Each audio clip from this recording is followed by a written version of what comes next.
कहते हैं भगवान का परिचय भगवान के सिवाय कोई नहीं दे सकता। तो इस सृष्टि पर वो भगवान सदा कायम है या नहीं है? हा? शिव बाबा इस सृष्टि पर सदा कायम है या नहीं है? शिव बाबा सत्य है या असत्य है? सत्य है तो सदा कायम ऑलराउंड पार्टधारी होना चाहिए या नहीं होना चाहिए? है। तो द्वापर युग से भी, द्वापर के आदि सात्विक समय में हर युग 4 अवस्थाओं से पसार होता है, सतो प्रधान सतो सामान्य रजोतम। तो द्वापर के आदि में भी वो आत्मा द्वैतवादी आत्माओं के बीच सात्विक स्टेज में थी या नहीं? सबसे जास्ती सात्विक। तो जो सबसे जास्ती सात्विक है उसकी तुलना सूर्य से की है। कै समझे कवि, कै समझे रवि। तो इससे गीता ज्ञान का प्रणेता, गीता ज्ञान देने वाला, जो गीता में भी लिखा हुआ है उसका नाम आखिरी अध्याय में क्या लिखा है? व्यास प्रसादात। जो इस मनुष्य सृष्टि का पहला शास्त्र है, वेदों से भी पहला। वेद तो ब्रह्मा के मुख से निकले, दादा लेखराज वाली आत्मा के मुख से, लेकिन उससे पहले ही वेदों में जो मूल मंत्र आया है, प्रणव मंत्र कहते हैं, ओम, वो दादा लेखराज ब्रह्मा के मुख से पहले निकला या परम ब्रह्म के मुख से निकला होगा? परम ब्रह्म के मुख से निकला। वो ही परम ब्रह्म दादा लेखराज ब्रह्मा के मुख से जब ज्ञान की वाणी निकली, गीता ज्ञान जिसे कहा गया, उससे 10 साल पहले ही वो ओम मंडली तैयार हुई थी।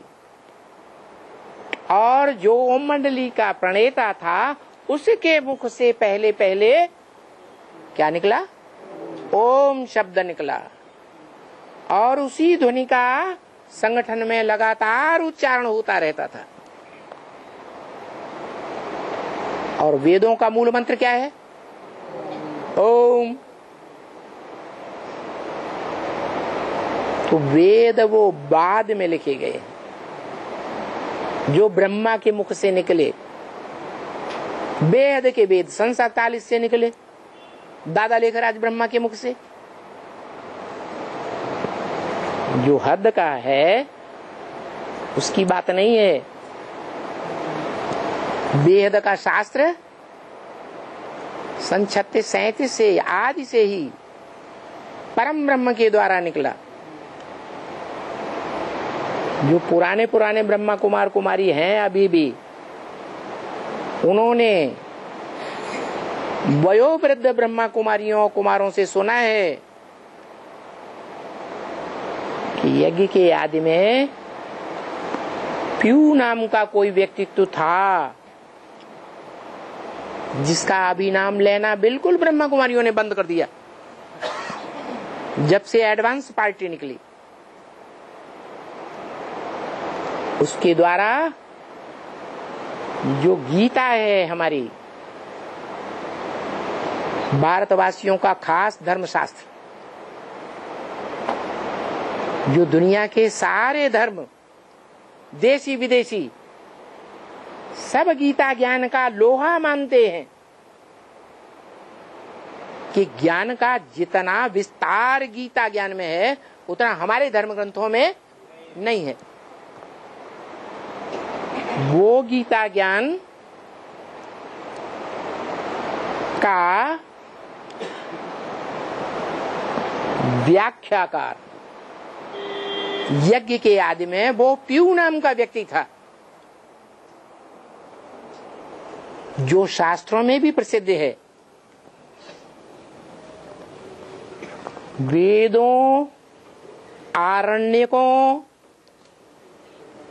शतपथ ब्राह्मणों आदि ग्रंथों का जिसने विस्तार किया, विस्तार से समझाया, व्याख्या की, जिसको नाम दिया गया शास्त्रों में कपिल मुनि। सांख्य शास्त्र का प्रणेता। सांख्य का अर्थ ही है सह आख्या, व्याख्या के साथ जो बताया जाए, विस्तार के साथ जिस बात की जानकारी दी जाए उसे कहते हैं सांख्य। और बता दिया राजयोग का मूल मंत्र है महामंत्र। शिव बाबा को याद करो, ये मूल मंत्र है। समझ में आया है? आया? किसी को आया समझ में? महामंत्र क्या है, उसका अर्थ क्या है? हैं? नहीं आया? अरे गांव गांव में, शहर शहर में, गीता पाठशालाओं में जाके समझाते रहते हैं, लोगों को समझाते हैं। हैं? हाँ, अभी यहाँ बैठ कर कह रहे हम नहीं जानते। मन मना बाबा, महामंत्र का अर्थ क्या है? अरे ऐसे कह सकते हैं? ऐसे कहेंगे तो गीता पाठशालाओं में आने वाले मुंह पकड़ेंगे। क्या बोल रहे हो? दोगले हो गए क्या? एक बाप के बच्चे हो, एक मुख से बोलते हो या दो दो मुख से बोलते हो? फिर जवाब दे पाएंगे? है? नहीं। अरे वो महामंत्र विस्तार में चाहिए, गहराई में उसका अर्थ चाहिए, तब उसका प्रभाव निकलेगा, या बिना गहराई समझे उसका प्रभाव निकल जाएगा? क्या करेंगे? गहराई से समझना पड़े। वो महामंत्र की गहराई क्या है? महामंत्र किसने दिया? महामंत्र देने वाला, उसका असली स्वरूप क्या है? जो रुद्र ज्ञान यज्ञ के आदि में भी स्वरूप था, आदि में सो अंत में भी उसका स्वरूप हो। आदि में क्या स्वरूप था? आदि में स्वरूप था